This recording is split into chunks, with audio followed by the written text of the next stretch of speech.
بسم اللہ الرحمن الرحیم۔ السلام علیکم ورحمۃ اللہ وبرکاتہ۔ میں امید کرتی ہوں کہ آپ سب خیریت سے ہوں گے۔ آج میں آپ کے لیے محبت کے حوالے سے، پیار کے حوالے سے ایک بہت ہی پاورفل وظیفہ لے کر حاضر ہوئی ہوں۔ انسان جس سے محبت کرتا ہے، جس کو چاہتا ہے، اس کی محبت پانے کی کوشش کرتا ہے۔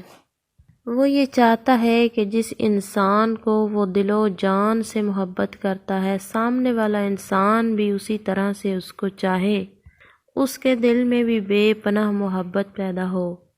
یہ نہیں اپنے محبوب کی محبت کو پانا چاہتا ہے، محبوب کو اپنی محبت میں گرفتار کرنا چاہتا ہے۔ تو آج کا یہ وظیفہ کریں انشاءاللہ تعالی۔ اس عمل کو کرنے کے بعد آپ اپنے محبوب اور اس کی محبت کو پانے میں کامیاب ہو سکتے ہیں۔ آج کا وظیفہ کیا ہے بتانے سے قبل آپ سے گزارش ہے، اگر آپ ہمارے چینل پر پہلی مرتبہ آئے ہیں تو ہمارے چینل کو سبسکرائب کریں اور ساتھ میں لگے گھنٹی کے نشان کو پریس کریں تاکہ آئندہ آنے والی ہر نئی ویڈیو کا نوٹیفیکیشن آپ کو آسانی سے مل سکے۔ عزیز بہنوں اور بھائیوں، اس عمل کو آپ رات کے وقت یا دن کے وقت کسی بھی ٹائم کر سکتے ہیں، لیکن آپ نے رات کے 12 بجے اور دن کے 12 بجے یہ عمل نہیں کرنا، باقی آپ کسی بھی وقت کر سکتے ہیں۔ طریقہ کار کچھ اس طرح سے ہے، آپ نے وضو حالت میں، پاکیزگی کی حالت میں اس عمل کو کرنا ہے۔ عورتیں ناپاکی کی حالت میں ہرگز یہ عمل نہ کریں۔ مطلوبہ انسان کو تصور میں رکھتے ہوئے، اپنے مقصد کو ذہن میں رکھتے ہوئے آپ نے اس عمل کو مکمل کرنا ہے۔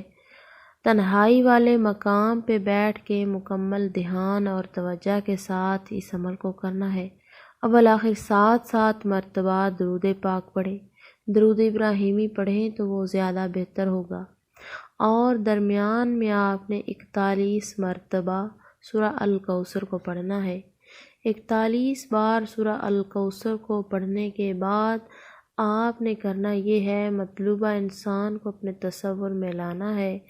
مطلوبہ انسان کو تصور میں لاتے ہوئے آپ نے اس کے سینے پہ 3 مرتبہ پھونک مار دینی ہے، یعنی دم کر دینا ہے۔ انشاءاللہ تعالی آپ کے محبوب کا دل فوری آپ کی طرف مائل ہوگا، اس کے دل میں آپ کے لیے بے پناہ محبت پیدا ہو جائے گی۔ امید کی جاتی ہے کہ آج کا بتایا گیا وظیفہ آپ کو سمجھ میں آ چکا ہوگا۔ اسی کے ساتھ اجازت چاہوں گی۔ اللہ حافظ۔